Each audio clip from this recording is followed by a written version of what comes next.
What is going on, guys, and welcome back to my channel. And today on the West Ham unofficial YouTube channel, we do have it's a big talk about football. We are back again with episode 5, I think it is now, of a big talk about football. If you do go on to enjoy today's video, then make sure you do give it a huge thumbs up. Subscribe to the channel if you are new. As we are now, as you can see, which I'm going to put up now, by the very long ticker we've got tonight, that we are on the road to 500 subscribers. We have hit 350 subscribers. Which is absolutely amazing. Thank you to everyone who has subscribed. Irons United, My Hammers 11, West Ham Fan TV for all of your shout outs, really. Thank you very much. Please leave a comment, like, subscribe if you haven't already. We have some fantastic guests coming on tonight, including a great panel of West Ham fans from 7:30, and that is very much true. Ollie Davis, thank you very, very much. But before we do anything, it is down on the ticker below, but I'd like to say a huge thank you to Kingsmere Surfacing for your help this week. The link to their Facebook page is in the description down below. Go check them out. One other thing is that tomorrow night I will be doing a preview for the West Ham versus Leeds game that takes place tomorrow night. I will be doing it at 6:30 as the game kicks off at 8 o'clock. So that should be a good one. Couple of Leeds guests couple of Leeds fans coming on. Should be good.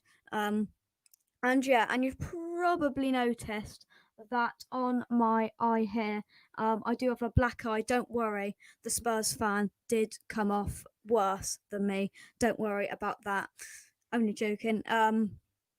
It was very, a hockey stick was very good. And I've just seen a comment I was just about to come on to from Philip. Evening, Philip. Yes, as you can see, I have decorated my room, all things festive, for kind of West Ham. As you can see, I've got some tinsel and some lights.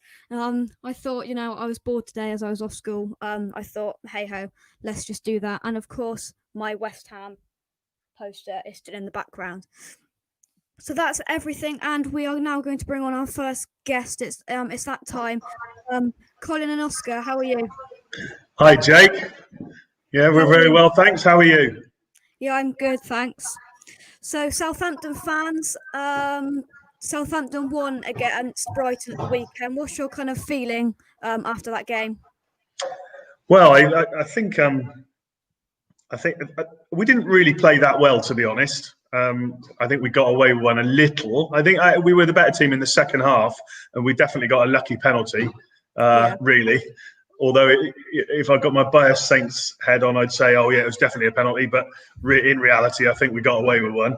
But it was good to get another away win after being done over by United, much like you guys were the week before. So it was nice to get back to winning, really.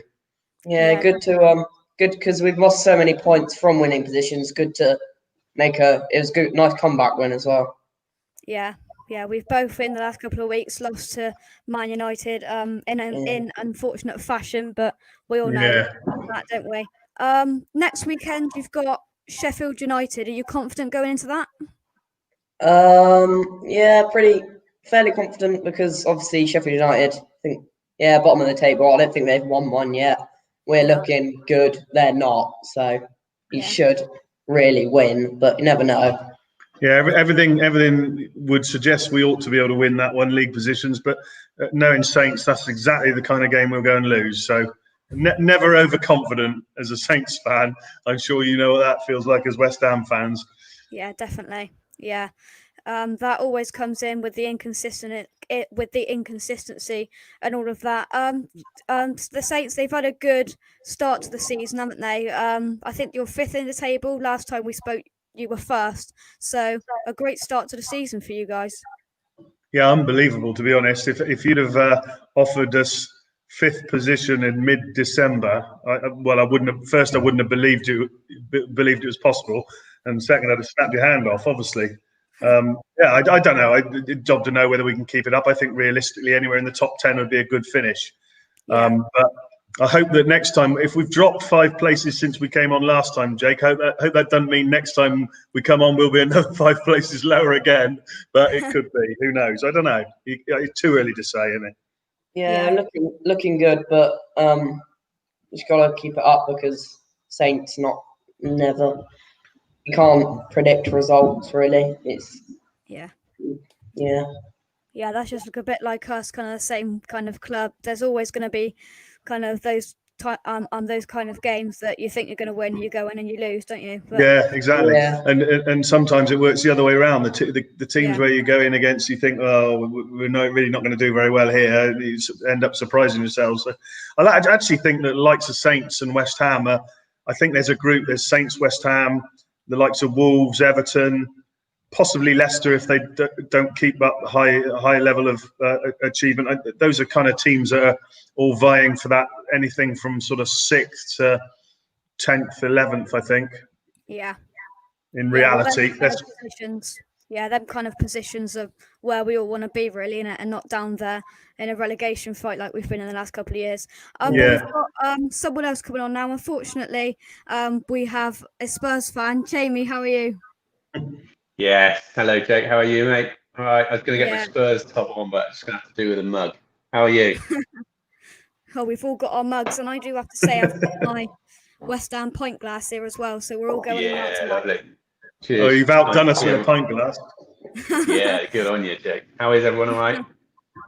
Yeah, I'm good. Good, Just a couple more comments before we come to you. Hi, Ben. Theo Walcott looks, I have no idea how to say that, since returning to the Saints. What's your thoughts on Theo Walcott, Colin Oscar?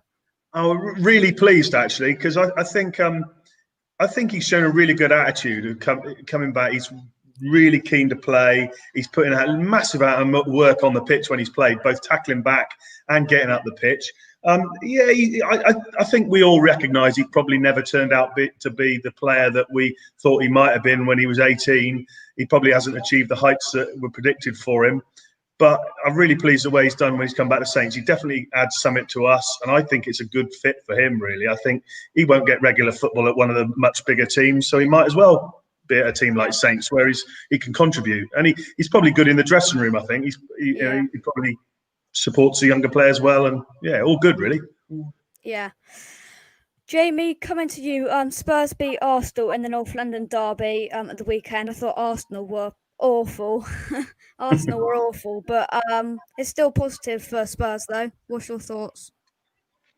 Yeah, I mean, since we've been on the show last, still going well for Spurs, but North London derby, obviously you always want to win that game, so great to get the points. I thought Arsenal were poor.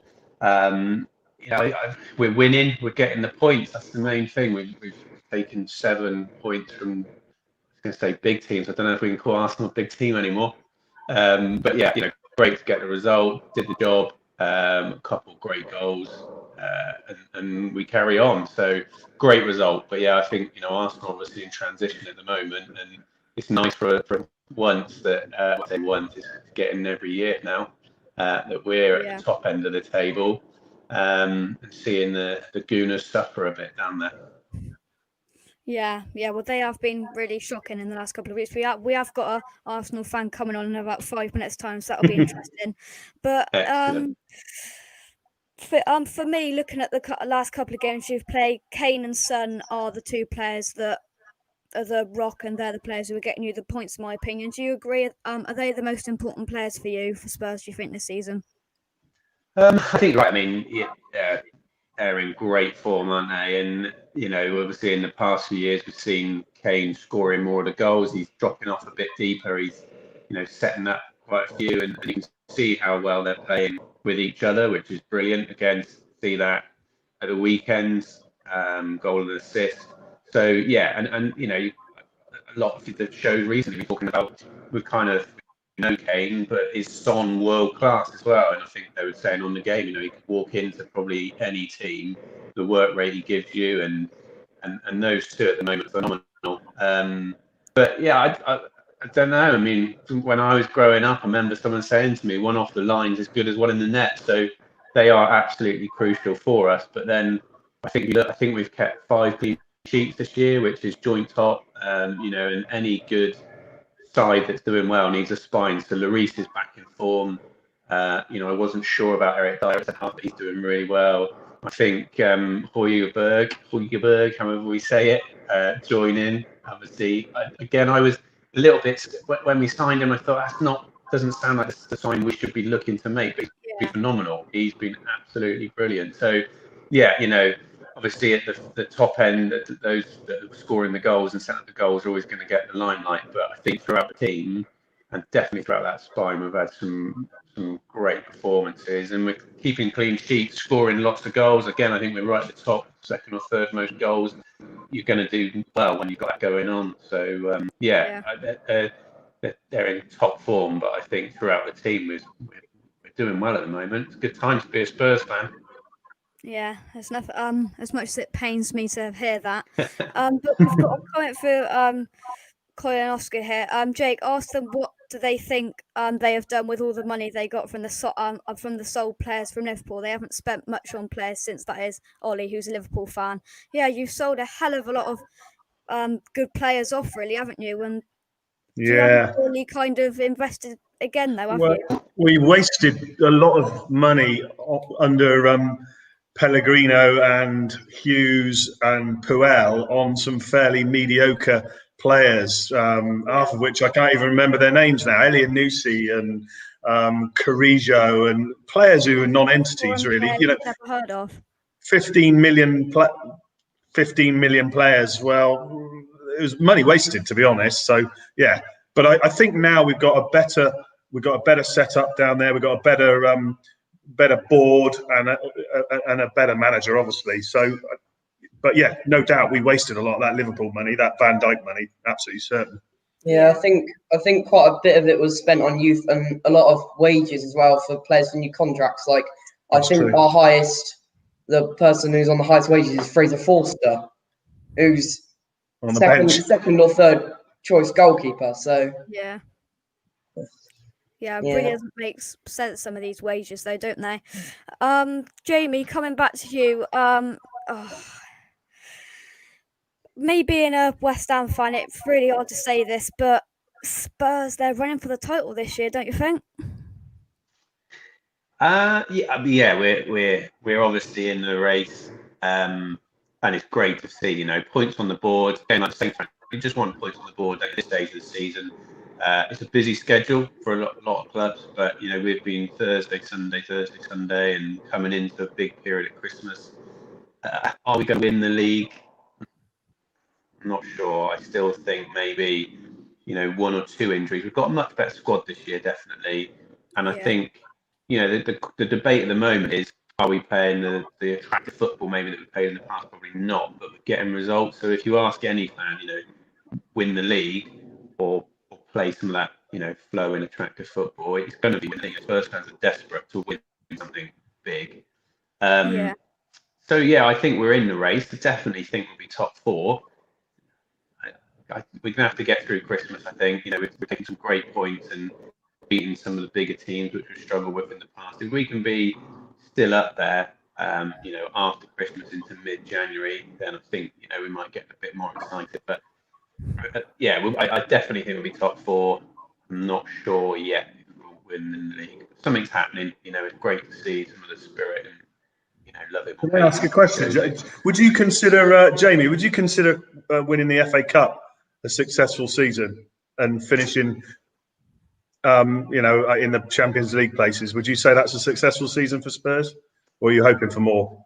I think it would be. We're always hoping for more, but I think, and I don't know. Question well to you guys. FA Cup definitely. You want to win the FA Cup. It feels like it's lost a bit of its attractive. It doesn't feel like it was once the FA Cup, which is a shame. But I'd love us to win the FA Cup and be top forming. Champions League is where we want to be. With the squad we've got and the ground we've got, we want, and hopefully fans coming back in, we want to be playing those big Champions League games. It's difficult, isn't it, to quantify, especially when we've been so close before, second in the league. Definitely, we want to win something. FA Cup, definitely. League Cup, not so much. and maybe, sort of even Europa League years, he's got a way of winning, hasn't he? But I think top 4 FA Cup, and really giving the league a good go would be success. What we don't want to see is us, Spursy and just start just kind of dropping off early. If we really push, whether it's Liverpool or City or whoever it's going to be, who else is up there, Chelsea look like they're there, don't they? If we can really keep pushing them as far as we can go, then I think we've got to see that as a success. Really. Yeah, Colin and Oscar, I think West Ham and Southampton, kind of the same clubs, like kind of trying to get the same kind of thing. Always aim for the 40 points first, and then if we get there quite early on in the season, then try and push for them kind of like 7th, 8th, and 9th position. Really, I am hopeful for West Ham this season. I'm not trying to be too optimistic, but I really do think Southampton and West Ham could fill up them 7th and 8th positions. Don't you think? Yeah, you never know, do you? I think that's what we got to aim for, and that really shows that we are, let's be honest, a lower level of club than Spurs, because we would be absolutely over the moon with a League Cup win.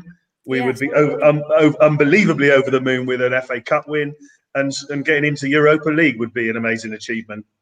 We ain't ever winning the league, barring a Leicester-style miracle. We ain't ever winning the league. Let's be honest. Champions League, unlikely in the extreme. So really, if we could finish in Europa League and get a cup, would be that would be a big thing. We haven't won a piece of silverware worth shouting about since '76. Really, Johnson's Paint Trophy, of course, big trophy that.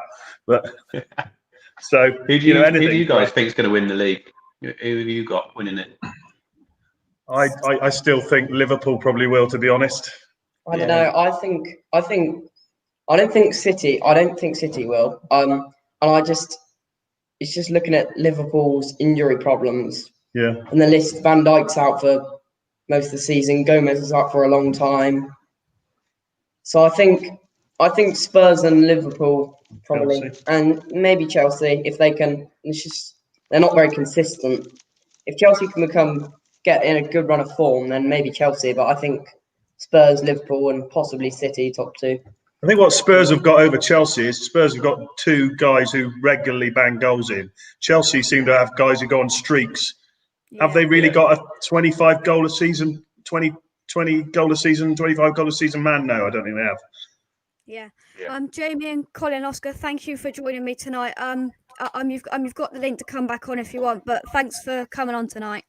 Great fun, Jake. Again, well done yourself, and thank you. We'll see you again soon, eh? Yeah, cheers, Jamie, as well. Cheers. See you guys. Thanks. Thank you.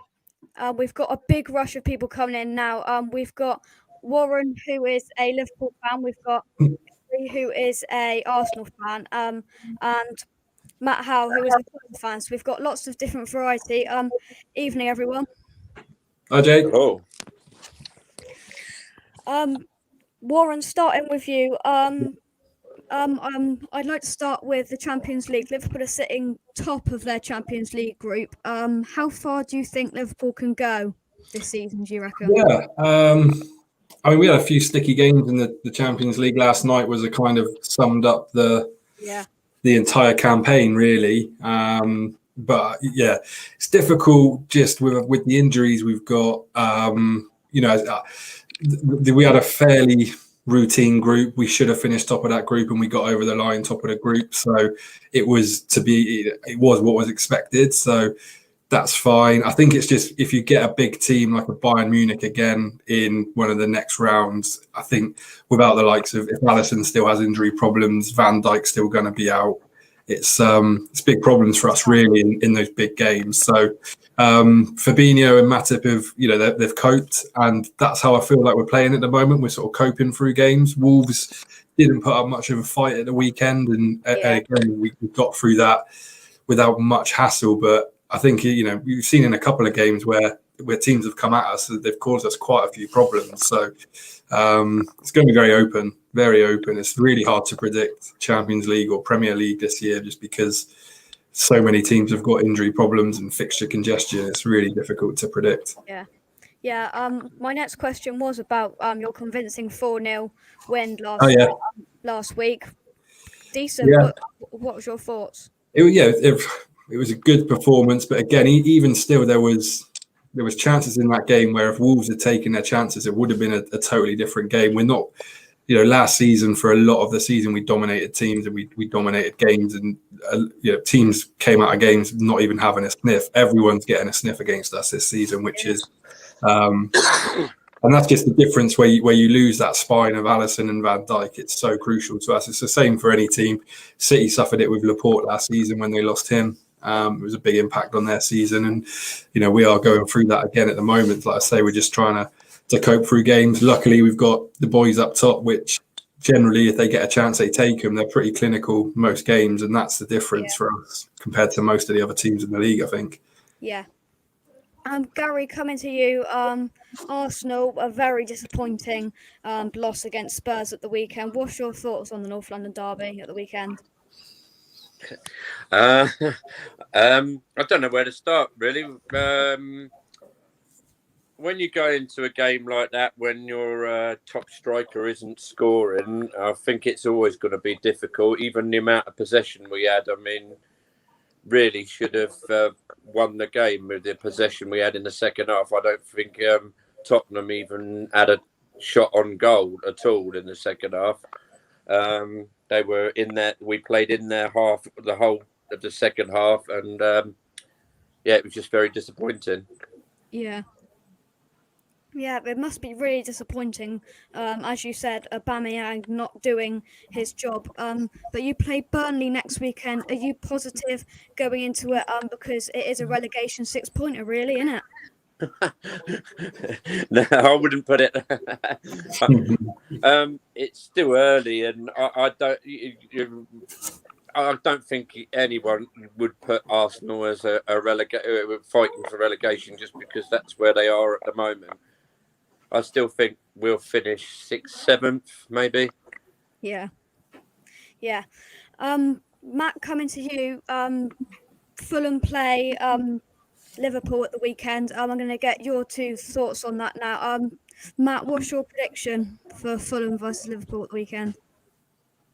Do you want my honest answer or do you want my Fulham answer? You can give us both if you like. My honest answer is Fulham will lose probably 2-0. Yeah. My Fulham answer would probably be we win 2-1. But that's through gritted teeth. Warren, coming to you just on that. Surely Fulham, respect to Fulham, they're a team that you need to be getting points against, isn't it? What's your prediction? Yeah, it's obviously a game we need to win. Like I mentioned before, Fulham will probably get a couple of chances, especially at the moment if we've got Kelleher in goal. He's done very well, but there will be a couple of chances for Fulham, and you can't take anything for granted at the moment. They had a great win away against Leicester a couple of weeks ago, and I actually quite like how Fulham play and what Scott Parker's doing for the team, but we've got to go there and just be clinical. It's probably another game where we just need to get through it, take the chances, and get the points in the bag and get up the road. That's probably how it's going to be. I'd like to think it might be another comfortable afternoon, but I don't think it will be. But I think we'll probably get over there. I think 2-0 might be a fair shout. So yeah. Comment here. What about Fabinho playing centre half, Warren? What's your thoughts on that? Yeah, he's been unreal, to be fair, playing centre back. He did it a couple games last season when he filled in, and I don't think conceded a goal. I think the goal in the Champions League last night was one of the first he'd conceded, particularly in Europe. He's been really solid, but there is just technically and positionally, he's fine in that position. It's the leadership and the organisation of Van Dijk that we really miss throughout the whole team, not just from a defensive point of view. It's the whole team. So, but no, he's brilliant. He's a brilliant player, centre midfield, centre back. You sort of trust him in the team wherever you play him, really. So, and he can bag a few as well at the other end if he gets a chance. So, yeah. Brilliant player. Yeah, Matt, we're going to bring your brother on now. He is an Everton fan. Daniel, how are you? Yeah, good. Thanks, Jake. And yourself? Yeah, I'm good. I'm going to go to your brother first, if you don't mind. Matt, just another question to put to you. Do you think Fulham can survive relegation this season? I think after the 2-1 Leicester win, I think we've got a chance if we play like that every week. And I think if we'd have played with our team that we started with at the start of the season against Man City, it would have been a cricket score. But looking at the way we played against Man City and how unlucky we are with the penalty that was given against us with Raheem Sterling, I think we've got a real good chance of staying up now. We've got a solid, well, I feel that we've got a solid defence now, and I think we are looking.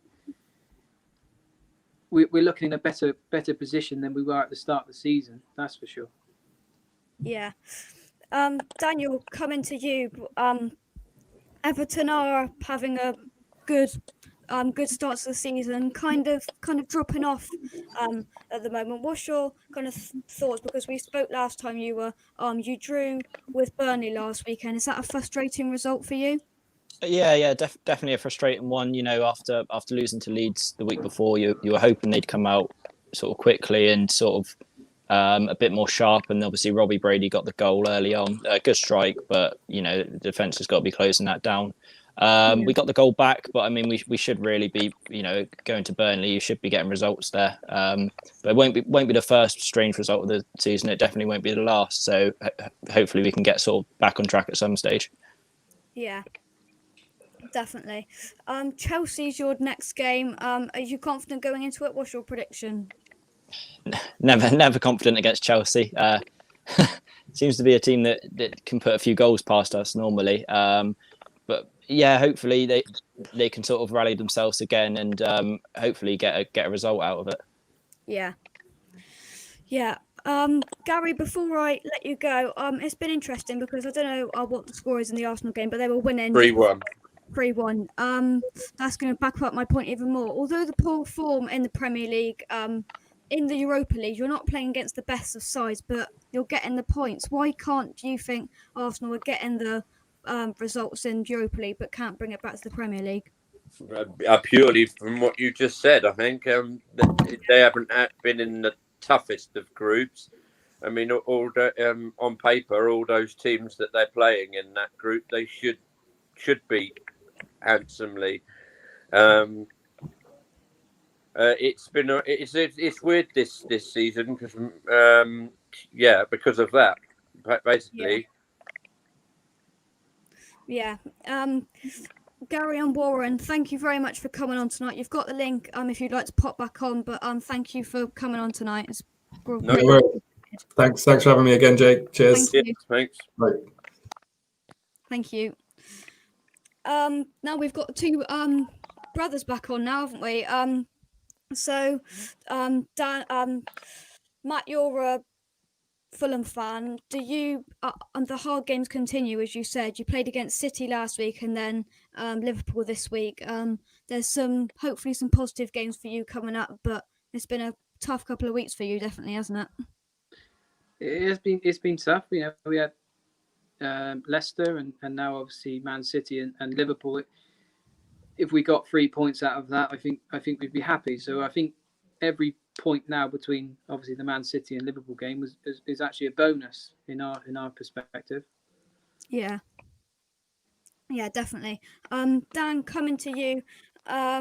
With your squad on paper, we talked about this last time. With your squad on paper, you have had a poor couple of games, really, haven't you? With some disappointing results. Do you think that you need to bring in players in January, or do you think it's just you're not on a great run of form at the moment? I think we've got a good squad. Depth's definitely an issue at the moment. I think for the caliber that for the football that Carlo wants to be playing, I think we need to slightly bolster in some positions. Especially with sort of the amount of injuries that have been in the Prem this year. We've got to sort of sort that out. We lost both wing backs that are a big miss. Losing Coleman, Richarlison got suspended, which was a big loss and showed. So yeah, I think we've got to bring sort of one or two in just to help with the depth, hopefully. But it's just sort of the way the season's going this year. You need to have more depth in your squad. Yeah. Just a comment for you, Dan, before I let you two go. What do you think of who do you think Fulham's best defensive pairing is, and who do you feel confident with? when Aaron Hughes and Breeder Hangdown were in defence.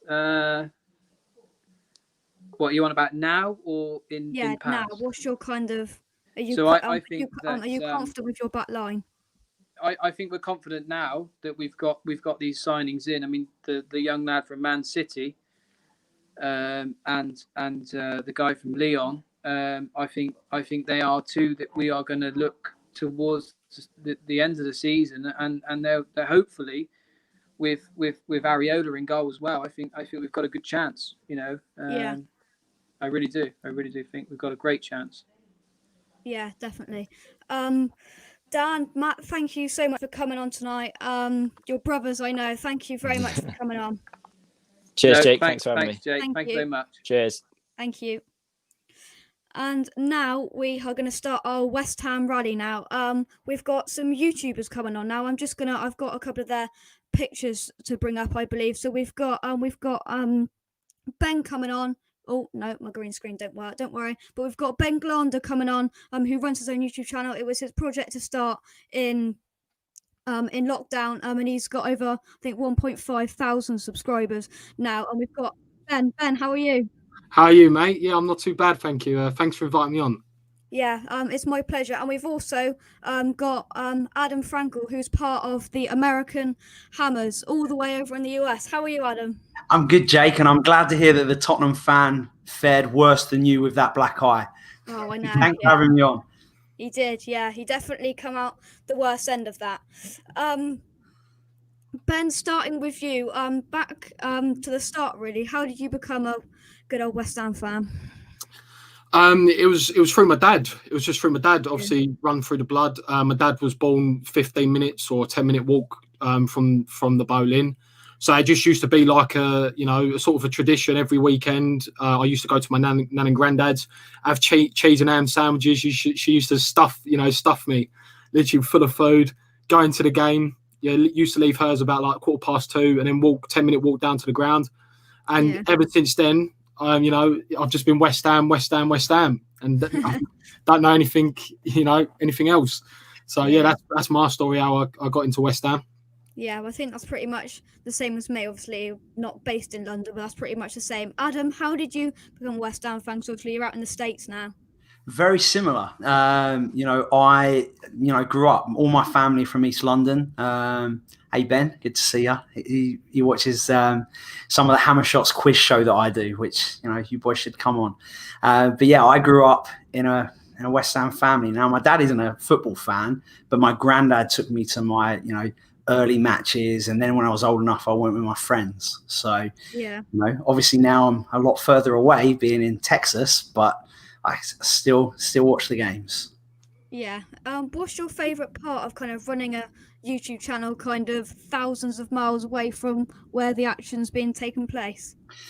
Well, I think part of it is that it lets you have a little bit of home, because all my friends and family are still there and I'm here.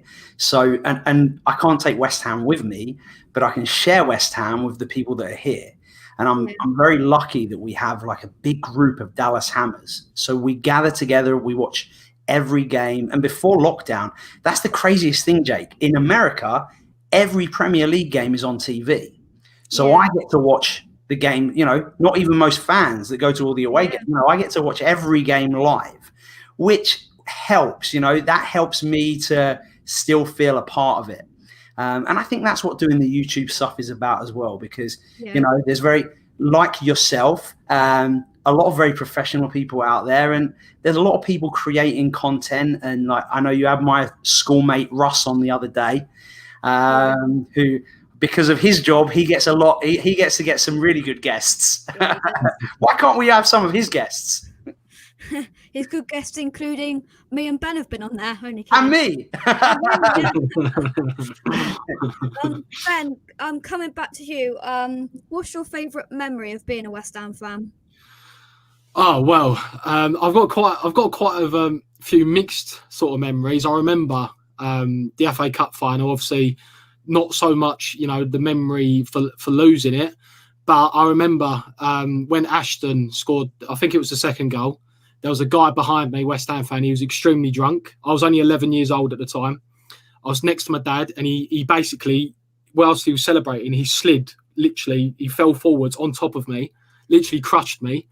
And then all I remember, like, he gave me all like his memorabilia, like he bought scarves and programs, and I got given all that because he felt so sorry because he was drunk.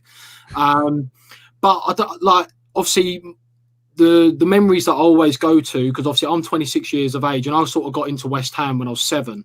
So for me, like, growing up, the best season that I've lived, and I was the final season at the Boleyn. I went to pretty much every single away game when I was at uni for that year. Any kind of money, I used to drive back at the weekend, go West Ham, jump on a coach to Blackburn. And I feel like that season was probably the best ever season I've had in terms of memories, the kind of team we had in terms of, you could think we were losing games 2-0 at one point, like Everton away, and we'd snatch a victory. Sort of like this season already, and even this season's team is the first time in a while where I felt like, you know what, I've got belief in this team that if we are 1 or 2-0 down, we can get back into games. Yeah. So for me, probably, with the age of 26, I'd probably say, like my fondest memories were that last season at Boleyn. I would say, definitely, mate. Yeah.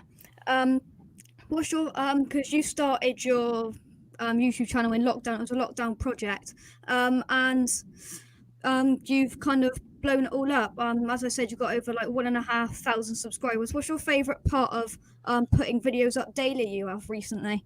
Like I've been putting up videos daily because obviously the situation I'm in. Obviously, I was one of like the many people that unfortunately got made redundant throughout the lockdown. So at the moment, like, work's like on and off.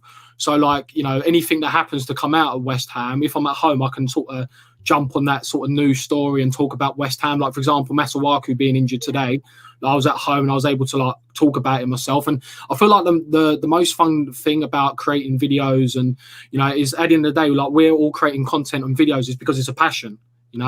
We want to be able to give our side of the story, our perspective on things. And, it's something that I've always been, I've been, heavily involved in YouTube because, I wasn't a West Ham YouTuber. I was actually a FIFA YouTuber. Yeah. And then I was involved with I played for #United and AFC side mates with Bazinga. And obviously they're all West Ham fans and whatnot. So for me, like, just talking about my passion, is what I enjoy doing. So that's really why I created the channel. It was just sort of a lockdown thing at the time, as you said. Like, we started a new season. I was, wasn't really creating FIFA content at the time because of the time of year it was. And I thought, you know what, I feel like I talk a good game. I feel like, when it comes to talking, I'm pretty good with it, and talking West Ham's my passion. So I thought, I'm just going to make content about it. If people enjoy it, people enjoy it. If people don't, they don't. So that's the reason why I created a YouTube channel. Yeah.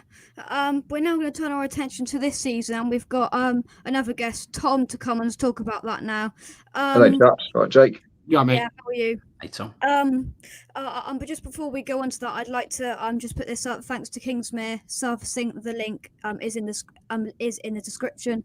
But this season we've had a great start to the season, haven't we, lads? Tom, coming to you first. We'll talk about last week's game, Man United, VAR drama. What was your thoughts? It really was a game of two halves, wasn't it? Mate, yeah, the performance to me was encouraging. Still, it's a positive performance. Yeah, it was a good performance. Obviously, the result was very disappointing. But at the end of the day, we gave Man United a decent game, didn't we? Yeah. And obviously, the VAR drama, or not drama, without the technology, was obviously disappointing and a bit of a turning point for me, mate, to be honest. Yeah, it was, definitely. Yeah. You can't shy away. Man United were great in that second half, but at the end of the day, we should have been 3 up at half time, shouldn't we? Yes, mate. We had the chances. On the Manchester United. Yeah. Yeah. I mean, one of my friends who's a much bigger YouTuber than me. That he's where I live. Have you heard of Dude Perfect? They do trick shots. Yeah. So those boys are all around here, and one of them is a big Man United fan. So I had a bet with him before the game, and at half time he messaged me and said, "Just give me your Venmo now. I'm going to transfer you the money." And I said, okay, do it, but just know that I'm not giving it back if things change. And he never sent me the freaking money. He didn't do it. And so at the end of the game, sure enough, I had to transfer him some money. But it was, I think the thing that really gets on my nerves is the fact that VAR was introduced for good reasons, to make the game of football more fair. And we all want that. No one wants things to not be fair. The problem is it just hasn't achieved the goal that it set out to achieve. No. Instead of making it fair, all it's done is highlight other areas of the game where it's now less fair. Because, Match of the Day showed a graphic that the ball was clearly out. Yeah. We all watching the game. My friend who's Man United fan watching the game was like, that goal won't count. Yeah. You don't need to be a scientist in charge of physics to be able to see that there's no way a ball could possibly not have gone out of bounds.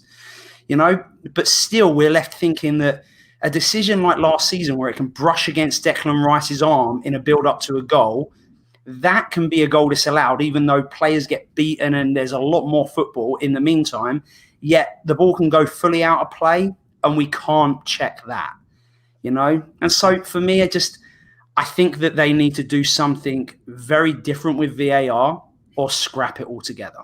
Yeah, I think it's definitely, it's highly favoured the clubs like Man United, Liverpool and City like that, hasn't it? It's just telling me that they haven't got a graphic going down the line, and then 5 hours later you can see on Match of the Day that even without that angle, Ben, couldn't you could see that it was out, wasn't it? Yeah, the thing is that I was most concerned about it was that the linesman, obviously the linesman, at the end of the day, he was looking to see if a player was offside. That was his excuse.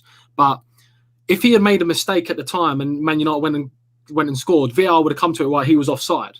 So his first point of call should have been, right, let's just make sure this ball hasn't gone out, right? And then if Man United score from it and it turns out he was offside because he wasn't able to look at the ball, because the thing is, the ball was, when they showed the actual, the video footage, because he kicked the ball so high, it was a little bit out of, the camera shot kind of thing.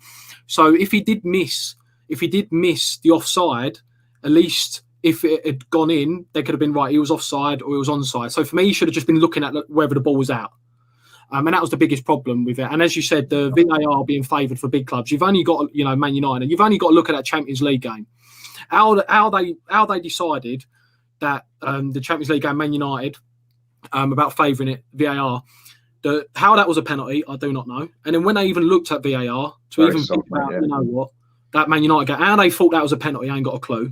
And then even the second goal, that was supposedly Maguire, obviously they give the goal, and then I can't remember who was the commentary team, but they literally went back to it 5 minutes later, used a completely different camera angle, and it was shown that it come off Maguire's arm. Yeah. So yeah, I feel like VAR is is favouring the big clubs.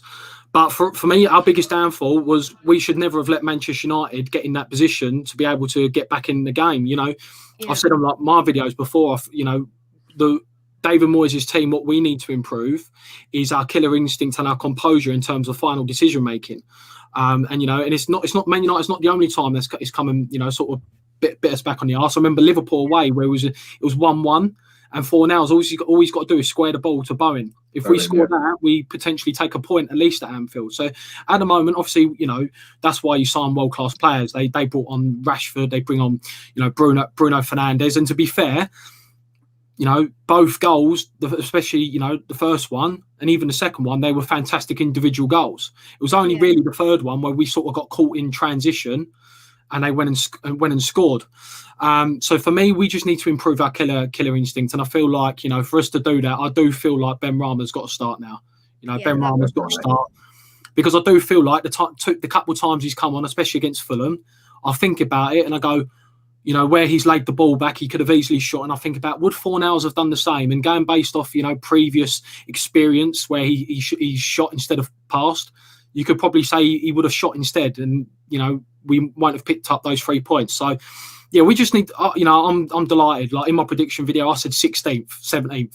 I wasn't confident. Especially we hadn't signed anyone. We didn't sign Ben Rama at this time. So for us to be where we are right now, I just wanted a season of solidarity, not have a heart attack, and be involved in a relegation battle kind of thing. And at the moment, he's doing a fantastic job, and long may it continue. Yeah. Well, I think, as you said, that was my next question. Should Benrahma start? And I've been saying it for weeks, but he's got to start now. I think I do. I'm not a Fornals hater, but yeah, he does run the ball around. He does work hard, but his final product there is just not there. Tom, what do you think of that? I like Fornals, but he just hasn't got that end product, has he? No, mate. I really like I like Fornals. I love his passion for West Ham. Like his work rate. Puts a good shift in, doesn't it, mate? Yeah. But Benrahma definitely has to play, mate. Definitely has to play. I think we're going to miss Masuaku's dribbling now and bringing the ball out from that wing back area, getting us up the pitch.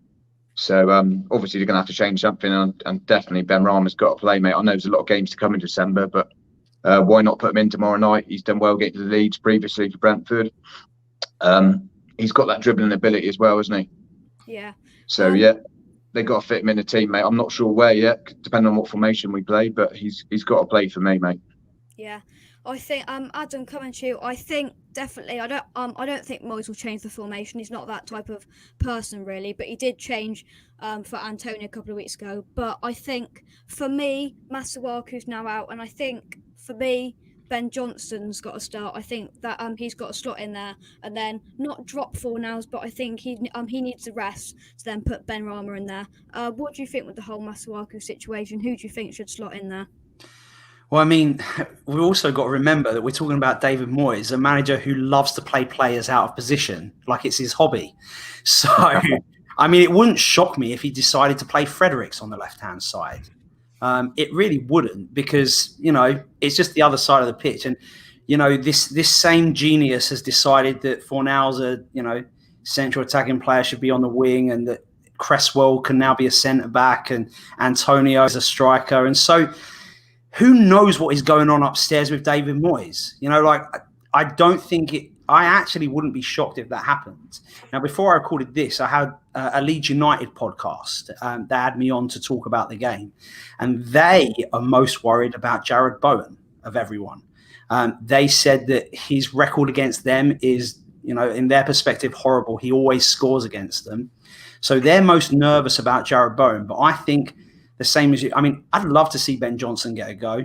Although I think for experience, going up against Bielsa's team and the fact that they press, I don't know that Ben Johnson has the experience to play against a Bielsa team. I think Fredericks would maybe be a better gamble, because what I don't want to see is Ben Johnson come in a game, get embarrassed, and it dents him like it has done with so many young hams in the past. So but yeah, with David Moyes, who really knows? Right? Yeah. Ben, if you were Moyes, who would you pick? Fredericks or Johnson? I think, touching on that, you could easily just, switch out, because the thing is that we're going to miss with Masuaku is that sort of creativity and sort of flair and being able to get out of tight situations. And that's what he does. He's very known, for dribbling and getting out of tight spaces. And I feel like we need to offer a little bit of balance. I suppose Fornals does offer that kind of balance where he does track back a lot. But if we are going to put someone, like Fredericks at left wing back, I would probably switch it. I'd probably put Soufal left wing back and then put Fredericks at right wing back. And then with the lack of creativity that we've got on that left-hand side, then maybe start Benrahma. Because for me, Soufal is a better defender than he is going forward. So, if we're going to lose one part of on that side of the pitch in terms of the attacking sense, then I would maybe be a little bit more defensive in terms of the wing back on that side by playing Soufal, but then bringing Benrahma. And then you sort of got a little bit more of a balance. And then on the right-hand side, you've got Fredericks, who I think, I actually, apparently he's not really wanted anymore. And for me, I feel like it's kind of harsh, because I feel like before he got injured and before Soufal come in, he didn't look too bad in a formation. And I feel like we will need, especially against teams that we're supposed to stamp our authority on the game, have, break the lines. We're going to need someone like Fredericks, I think, in the future. When we play teams at home like Burnley, and we need a little bit pace out wide, because Soufal, whilst I do believe, he's been a good signing, I don't feel like, I'm not really convinced about him going forward. And if he can, get past a man, put a cross in, But whilst I feel like Fredericks deserves a go. Why not? I don't see why not. We couldn't maybe go Soufal. I would like to keep Cresswell left centre back though, because definitely. I think what Cresswell brings us is a little bit of creativity from the middle of the pitch. You'll see it often that he will underlap, he will overlap, and what it enables him to do is that he can bring the ball 10 or 15 yards into the opposition half and put a deep cross in like he did against Leicester when Antonio scored that goal. And because he's a centre back, not many teams will go and press him, obviously depending, who you're playing. He'll bring the ball out, and because of who we got in midfield in terms of Rice and Souček, they're not the most creative players. And I feel like if you put Cresswell on the left and then bring Diop in, we then lose that little bit of creativity in the central area from a deep position.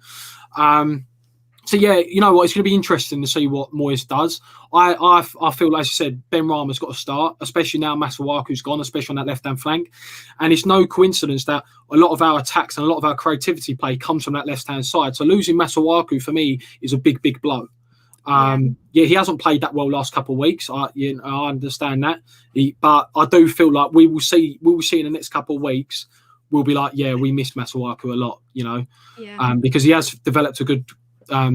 Partnership with Cresswell and Fornals. Yeah, definitely, man. Yeah, well, Ben does think Cresswell plays on the left wing back and then bring Diop in. That's not sure about that, mate. There's loads of possibilities to happen. I'd like to see Johnson play with then Ben Rama there, but Moyes could do anything. Make sure you do go over to American Hammers TV, hit the subscribe button. Adam, you did do Hammer Shots last night, didn't you? Yeah, we did. It was quite a fun show. We had a Polish fan on and an older guy, Barry from Romford. It's a fun little show. It's just a West Ham quiz show where we have some fun. I make up a lot of rounds. To be honest with you, it's a lot of work, and it's not quite as professional as you, Jake. Juggling 20 guests at a time. So you do a very, very good job. One day, hopefully, I'll be able to be as commanding as you. Yeah. Make sure you go to Ben's channel. You're as I said, you're putting up stuff daily. And it's great channel, and you've grown really quickly. Thanks, mate. But Kent Hammers, he said Ben Rama must play tomorrow. Leeds struggle versus dribblers. Move Cresswell to if we play 5, but I'd like to play 4-3-3. Fornals in 3 midfield. Ben Rama, Bowen, Haller up top. There's loads and loads of different possibilities. I personally don't think Moyes will change the formation. I think he likes the formation, and it does. Like there is Haller haters, there's Fornals haters, isn't there? But what do you think, Tom? Should we change the formation? It's been called by a lot of West Ham fans. Do you think he should change it around? It's like you say, it's many options, mate, isn't there, to change it? I'd be very tempted to play the forward at back with Cresswell left back. Yeah. And obviously then you can keep Fornals in a team as well as Ben Rama on the left, but I mean, the 5 that backs worked well. Soufal could be an option at left wing back, like Ben said. Like I would trust him back there at left wing back. Yeah. But Johnson, when he's come in, Jake, he hasn't let us down, has he? So no.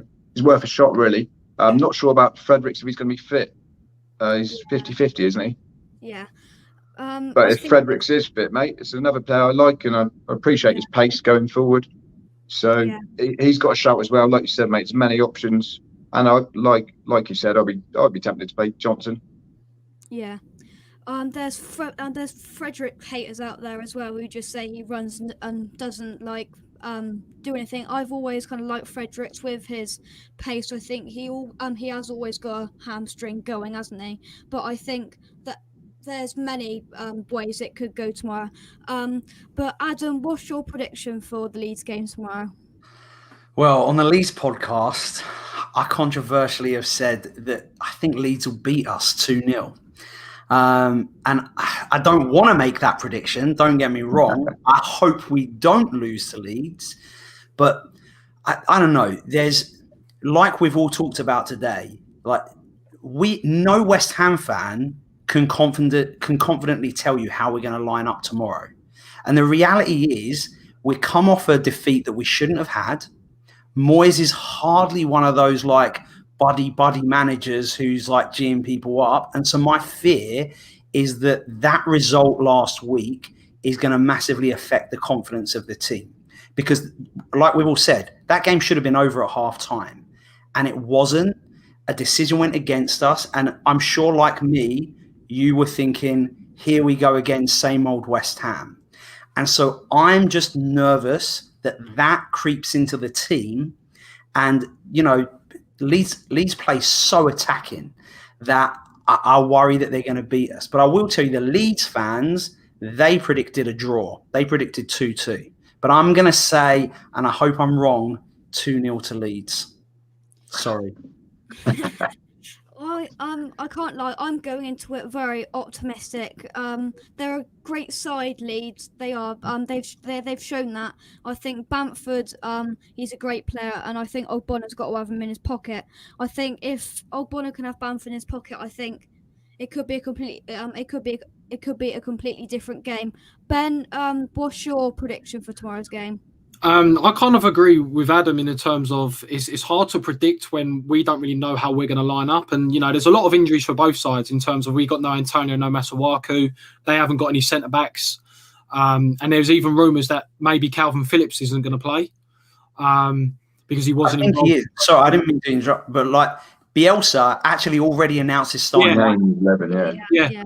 But today, apparently he wasn't involved in training. Oh, that's interesting. So, you know, either way, I feel like if we're going to win this game, we have to win it by set pieces, in my opinion, in quick transitions. You know, Leeds United's fans are obviously watching Leeds United, you know, videos and whatnot last couple of days. A lot of them ain't confident with West Ham in terms of our, you know, aerial prowess and how many goals we've scored from corners. So for me, I'm probably going to go with a draw. I'll probably take a draw, to be honest, considering what happened last week. And I kind of agree with Adam about confidence. You know, we spoke about, you know, how good this team has been, but now it's an opportunity to show what they're like team spirit wise coming off a defeat. You know, are we as good as what Cresswell has said, that this is the best team spirit we've seen since, you know, what he's seen since, you know, he's been at the club. So for me, I'm going to go with a 1-1 draw. I'm going to go with a 1-1 draw. Yeah, that's probably my prediction, mate. Yeah, well, there's over the last kind of since this season, we've known what starting 11 Moyes is going to put out, and if you were a betting man, you wouldn't know really, would you? Because there's loads of ways that he could line it up tomorrow, and I don't know. I'm sure you three don't know either what he could do, because he could do anything. Tom, what's your prediction for tomorrow's game? Tomorrow's game, mate, it's going to be a good one, I think. A good one for the neutral. It's going to be a very open game, mate. I think there's going to be chances for both teams. There's going to be goals. I think with Ben Rama and Bowen, and obviously Haller as well, I think we're going to sneak a couple of goals in there. Say Bowen and Ben Rama both scoring 2-1 victory, mate. Yeah. Well, as I said, there's going to be lots of goals out there. Both teams are very strong going forward, and especially if we've got Ben Rama starting. But let's take a couple more comments. Kent has said, Kufal, not a wing back for me. He's just more of a full back. Think he will struggle to get up and back versus Leeds. They're so quick and intense the way they play. Yeah, they are. That is the way they play. Phil, Bielsa named his starting 11. Do you think he's playing mind games? I think that's just Bielsa, really, isn't it? Yeah. You're right. Mate. This is That's interesting. This is just his way.